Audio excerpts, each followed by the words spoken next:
seorang laki-laki dan seorang perempuan dan mereka itu saling mencintai satu sama lain. Tapi mereka beda tempat, tidak berada di dalam satu kota. Akhirnya mereka janjian.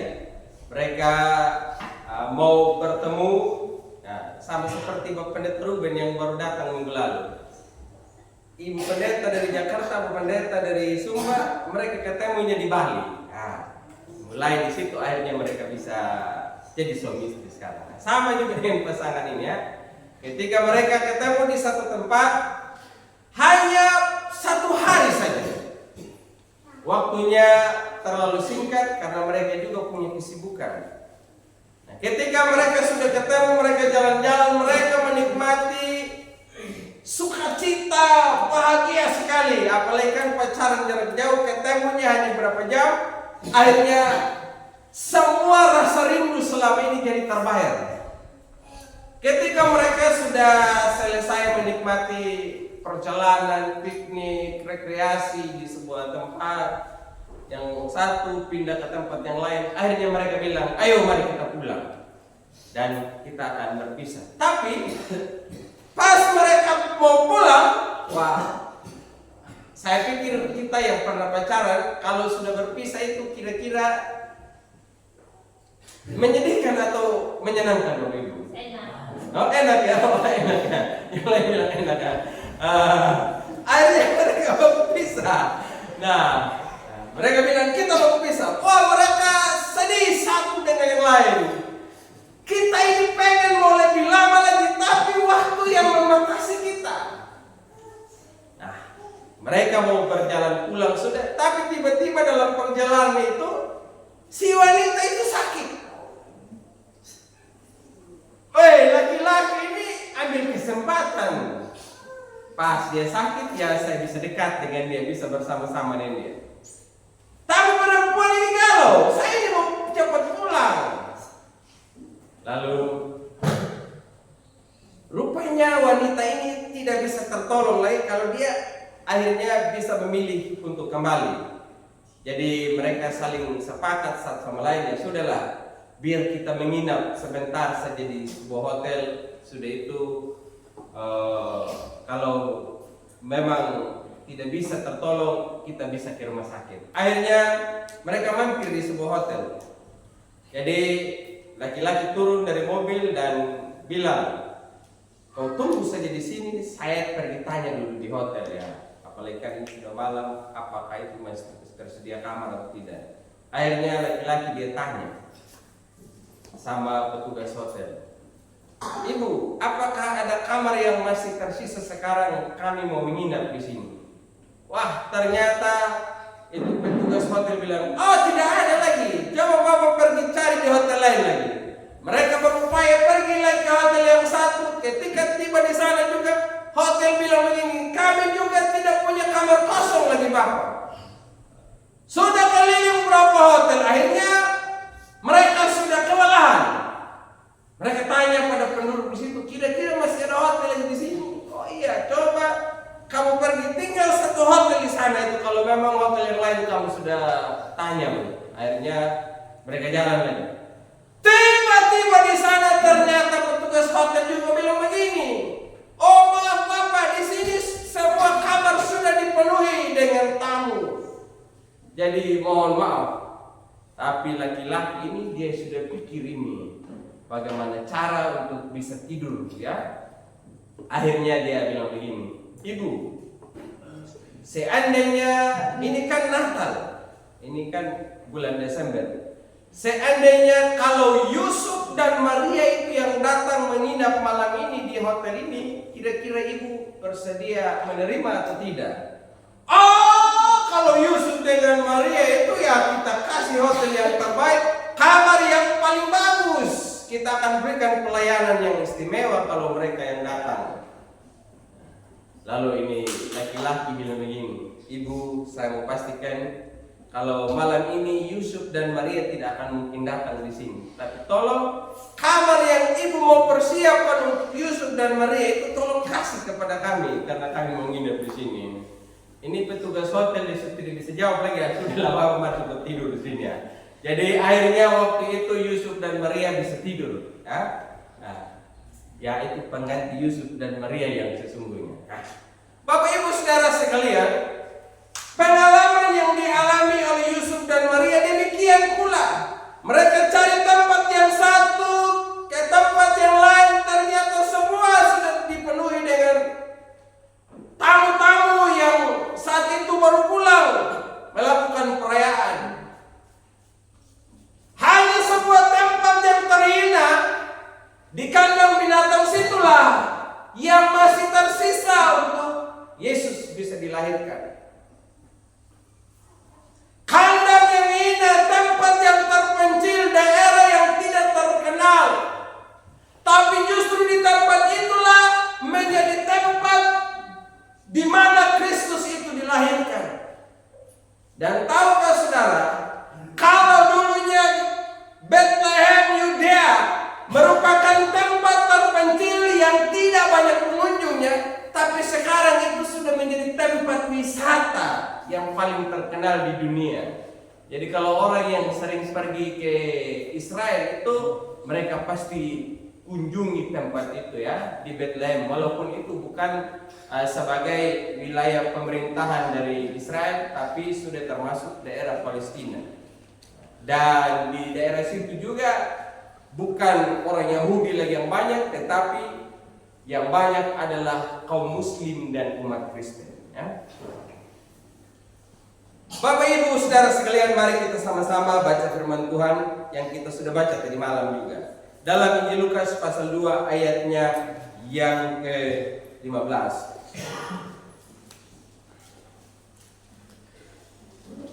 Lukas pasalnya yang kedua ayatnya yang ke-15. Demikian bunyi firman Tuhan. Setelah malaikat-malaikat itu meninggalkan mereka dan kembali ke surga, gembala-gembala itu berkata seorang kepada yang lain, "Marilah kita pergi ke Bethlehem untuk melihat apa yang terjadi di sana, seperti yang diberitahukan Tuhan kepada kita." Ketika malaikat itu sudah menyampaikan berita tentang kelahiran Tuhan Yesus kepada para gembala, mereka katakan satu dengan yang lain, "Ayo mari kita pergi ke Bethlehem untuk melihat apa yang dikatakan Tuhan pada kita." Apa yang kita bisa belajar dari sini? Yaitu para gembala yang selama ini hanya menjaga kawanan ternak mereka, sekarang mereka mendapatkan berita bahagia dan mereka katakan, "Ayo mari kita pergi mengalami sukacita di sana."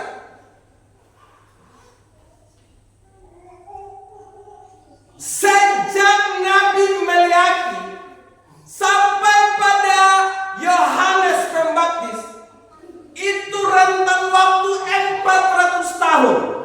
Dan dalam waktu 400 tahun itu, Tuhan tidak pernah berbicara lagi kepada manusia, baik melalui para nabi.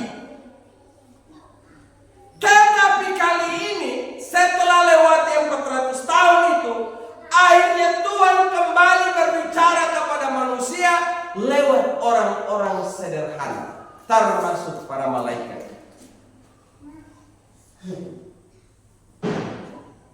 Ya, saya percaya kalau kita orang biasa, tapi melalui kita orang-orang yang punya jabatan tinggi menyampaikan pesan, ya pasti kita juga senang. Contoh, kalau Bapak Prabowo dia datang di Sumba, tapi dia bilang, "Saya pilih mau pergi di KKH. Saya dengar-dengar KKH itu wilayah selatan yang jarang dikunjungi." Nah, setelah dia sampai di KKH, dia bilang, "Saya tidak mau disambut di kecamatan. Saya mau keliling di rumah masyarakat saja. Biar masyarakat yang lain jumpai saya di sana." Lalu sampai Pantalakan, dia pilih katakanlah rumah saudara. Kira-kira saudara senang atau tidak? Senang. Bapak Prabowo dia bilang saya mau kunjung di rumahnya saudara. Kak masyarakat ketemu saya di sana saja. Kira-kira senang tidak Bapak Ibu? Hah? Senang. Saya pikir kita sedang. Bahkan mungkin Bapak Ibu selama 1 bulan kita punya cerita itu hanya ngomong Bapak Presiden, dia datang bisa punya rumah. Bapak Presiden datang bisa punya rumah. Nah, atau yang mungkin ya kan dana kali pernah selama ini Pak ada Anda Papa tabuk dana namanya dia kan. Kamu lagi kiwana ya kan doang pada namanya dari presiden lah mau lu gigi kita kan doang nih. Nyuta pun juga ya kata banding selama ini berapi-api kita ceritakan. Woi, tunggu namanya dana presiden. Kali ini para gembala saja yang Tuhan pakai untuk menyatakan bahwa Kristus lahir di dunia. Akhirnya para gembala itu katakan, ayo mari kita pergi ke sana untuk menikmati sukacita seperti apa yang dikatakan oleh Tuhan kepada kita. Jadi dalam setiap perayaan Natal kita selalu kumpul untuk menikmati sukacita Natal seperti ini. Dan biarlah dalam setiap kesempatan itu kita boleh mengalami sukacita, damai sejahtera Allah yang melampaui segala akal itu. Kalau kita datang Natal tapi tidak mengalami sukacita, berarti kita belum pergi ke Bethlehem dan berjumpa dengan sang anak Allah itu.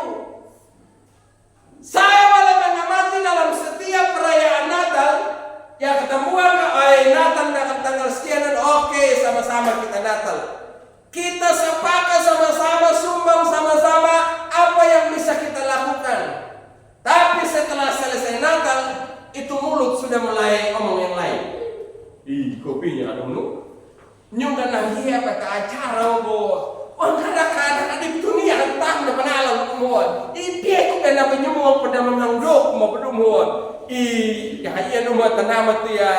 Dok mana? Kiamat tunggu anu namanya nyerahin nana. Kan apa juga tapi di kalau mau punya anak parik nah nyumu ada ukur ada perhitungan. Nah kita bilang ini kita perayaan Natal sukacita bahagia tapi setelah selesai Natal sudah omong yang lain-lain ya. Tapi saya yakin Natal kali ini tidak begitu lagi. Amin. Dan saya lihat kita semua mengalami sukacita. Amin. Jadi tidak ada lagi yang omong-omong yang macam-macam ya. Jadi habis Natal kita hanya cerita, memang Natal kali ini saya sangat bahagia. Ada penimba. Selanjutnya Bapak Ibu yang saya kasihi dalam Tuhan kita Yesus Kristus, perlu kita ingat bahwa sukacita yang dialami oleh para gembala saat itu adalah sukacita yang sejati, bukan seperti sukacita ketika katakanlah domba mereka lahir, mereka semakin bertambah kaya, bukan. Sukacita itu luar biasa, sukacita yang terbatas. Tapi sukacita yang mereka alami saat itu adalah sukacita yang abadi, yang tidak ada akhirnya. Perjumpaan kita dengan Tuhan, saya yakin yang tua akan bisa menjadi lebih muda lagi. Amin. Jadi coba lihat orang yang dekat dengan Tuhan itu mukanya berseri-seri. Tapi yang tidak berjumpa dengan Tuhan walaupun namanya berseri, tapi ada yang namanya seri di sini. Tapi muka 17 tahun tapi kelihatan 27. Gitu ya. Jadi saudara, sukacita yang Tuhan berikan buat kita sukacita yang bersifat kekal. Tidak dipengaruhi apakah kita memiliki sesuatu yang berharga atau tidak. Tidak dipengaruhi dengan jabatan atau tidak dipengaruhi dengan uang, tidak dipengaruhi dengan kekurangan. Dalam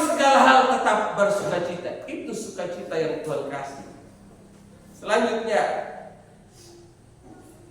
para gembala itu berkata, ayo mari kita pergi ke Betlehem sana untuk menerima keselamatan dari Tuhan. Karena firman Tuhan katakan, malaikat baru berkata, hari ini telah lahir bagimu juru selamat. Ya? Lahir bagimu juru selamat di kota Daud.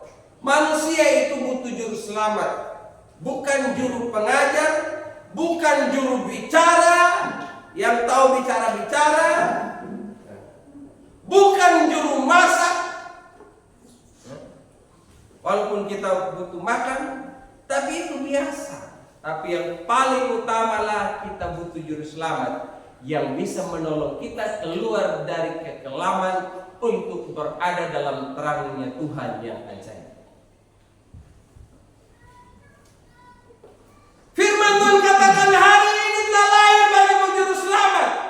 Nah, kalau kita tahu bahwa juru selamat lahir hari ini, lahir di hati kita dan dia lahir untuk kita, maka berhenti mulai hari ini memandang dirimu rendah, memandang dirimu berdosa, memandang dirimu tidak layak di hadapan Tuhan. Karena juru selamat sudah menyelamatkan kita. Amin. Amin. Jangan terpenjara di luar penjara. Kita sudah dibebaskan oleh Tuhan, tapi jangan berpikir sebagai orang yang selalu dihukum. Jangan berpikir sebagai orang yang alami kematian. Karena kalau kita berpikir demikian, kita tidak meyakini pengorbanan Kristus bagi kita. Tapi kalau kita meyakini bahwa apa yang Tuhan perbuat bagi kita semuanya sudah selesai, semua sudah tuntas buat kita, maka kita akan menjadi orang yang selalu berkemenangan dalam hidup ini. Ada banyak orang yang berpikir, ya, hidupnya tidak pantas terus, hidupnya tidak layak, hanya karena apa kata orang. Ada status bilang begini, ya, di Facebook. Jangan hidup dari apa kata orang, karena bukan mereka yang jalani, tapi kamu yang jalani. Tapi anehnya dalam dunia sekarang ini, orang yang lain itu yang tukang omong, kita tukang ikut.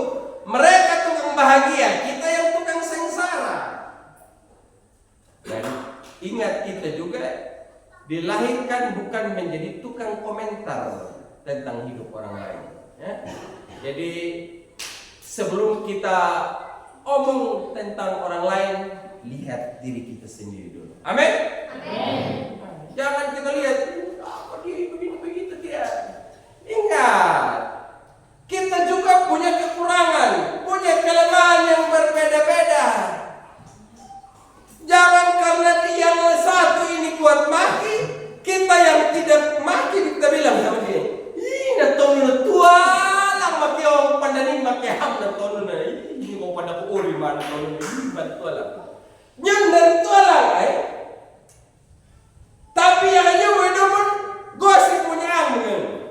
Tapi yang tua lang ni, hanya karambu memang tua lang maka iku aku iman ku jujur man. Tapi nyong ketundak gosip Ahmad Anda udah. Malah kira-kira begitu itu bagaimana? Apakah itu sesuatu yang benar atau tidak begitu? Nah, makanya saya berdoa, saya berharap, saya menasihati jemaat di sini jangan ada yang jadi tukang komentator. Amin. Amin. Jadilah orang yang selalu memberikan nasihat bagi orang lain. Selanjutnya, ketika para gembala tiba di tempat di mana Kristus dilahirkan, apa yang mereka lakukan? Mereka memuliakan Allah. Bahkan bersama para malaikat, mereka menyanyikan kidung surgawi oleh karena kelahiran Yesus. Mereka memuliakan Allah. Dalam bukunya Rick Warren, dia menuliskan tentang Tuhan mau menciptakan kita, salah satu yang dituliskan di situ adalah kita diciptakan dan kita punya tujuan hidup di dalam dunia adalah untuk memuliakan Allah. Jadi sebagai jemaat, ya, sebagai orang yang telah mendapatkan belas kasihan dari Tuhan, maka hendaknya hidup kita juga selalu memuliakan Tuhan. Memuliakan Tuhan. Aku hendak memuliakan Tuhan dengan bermazmur bagi nama-Mu selagi aku ada. Kita nyanyi, kita memuliakan nama Tuhan. Sekarang ada istilah kerennya, gacor. Jadi kalau orang kumpul-kumpul, kita tanya, kamu ada bikin apa? Sini kita gacor. Yang bilang-bilang gacor, saya mau tanya, apa itu gacor? Kan kamu bilang kita gacor. Kamu jangan tangan begini. Kita bilang, kita dengar yang bilang, oi mari kita gacor. Iya, gacor. Gacor. Kita tanya apa itu arti gacor? Pokoknya gacor. Kita senang namanya. Jangan asal omong-omong ya. Saya pernah waktu ada di sekolah kitab, ada teman senior saya. Dia dia bilang begini, sebagai hamba Allah, kita harus bersedia untuk digandeng oleh Allah, saudara-saudara. Habis khotbah saya tanya sama dia, kakak, itu gambling itu apa dia punya arti? Dia jawab bilang begini, gambling itu sudah nih, pokoknya gambling kita harus bersedia digambling oleh Tuhan. Maksud saya Pak, arti kata itu, pokoknya kita digambling Tuhan. Sama seperti yang bilang gatur-gatur itu ya. Kalau tidak tahu, yang punya WhatsApp itu ada di Meta. Nih, itu yang tulisan Meta itu kamu tanya apa saja ada. Jadi boleh lihat sendiri situ. Ada banyak aplikasi, kamu mau lihat di Gemini, kau mau di ChatGPT, kau banyak aplikasi itu ya. Nah, dalam hitungan detik semua dia kasih tahu sama kita ya. Jadi saudara-saudara, para gembala saat itu mereka bersorak-sorai bersukacita. Mereka memuliakan Allah. Mereka angkat tangan dan katakan, oh kemuliaan bagi Allah. Itu angkat tangan yang betul. Amin. Tapi kalau angkat tangan zaman sekarang, saya tangan betul kok datang dulu. Pak Yelbabu belak menjadi merom, yang penting kan juga boku. Boku menambah banyak tentu.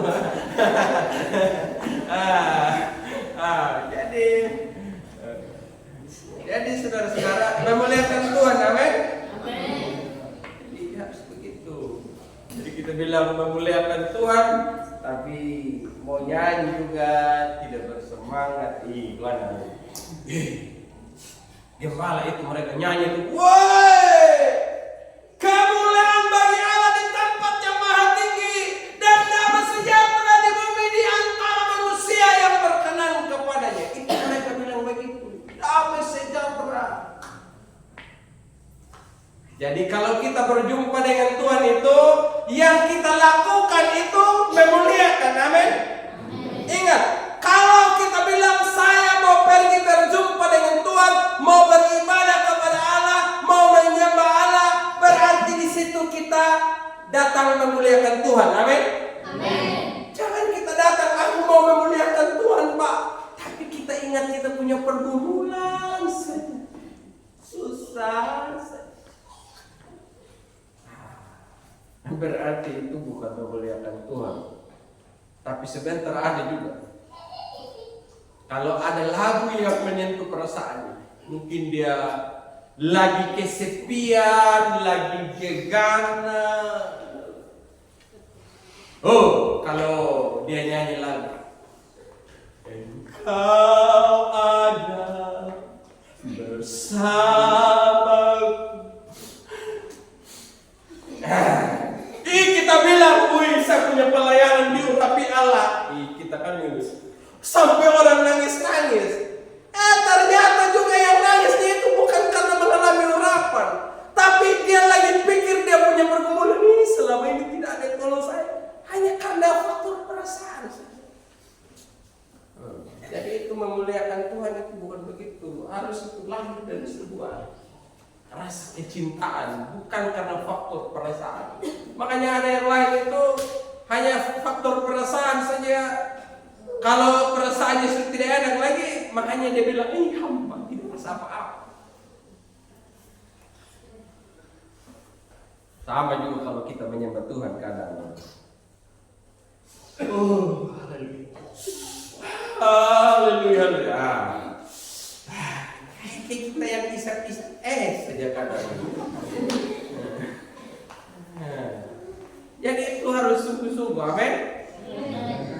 Jadi kita belajar dari para gembala itu, mereka pergi ke Bethlehem untuk memuliakan Tuhan. Jadi mereka katakan, ayo kita pergi dan di sana kita memuji dan menyembah Allah. Dan hendaknya pujian kita kepada Tuhan itu tidak sebatas di hari Natal, amin. Tidak sebatas di gereja, tapi dalam kehidupan kita harus memuliakan Allah. Dan memuliakan Tuhan itu bukan dengan kata-kata, bukan dengan pujian, tapi dengan hidup kita yang menyenangkan Tuhan. Orang bisa saja menyanyi, orang bisa saja omong saya memuliakan Tuhan, meninggikan nama Tuhan, tetapi hidupnya itu tidak karu-karuan. Tapi saya terlalu yakin jemaat tempat ini adalah orang-orang yang sungguh-sungguh memuliakan Tuhan. Peganglah ketiga kebenaran firman Tuhan yang kita belajar pada pagi hari ini. Kita belajar dari para gembala. Yang pertama yang mereka lakukan, mereka pergi ke Bethlehem dan di sana mereka mengalami Tuhan, mengalami sukacita yang dari Tuhan. Yang kedua, mereka pergi ke Bethlehem berjumpa dengan Sang Anak Allah dan mereka menerima keselamatan dari Tuhan. Dan yang ketiga, mereka pergi ke Bethlehem untuk memuliakan Tuhan. Kiranya kebenaran firman Tuhan diberkati.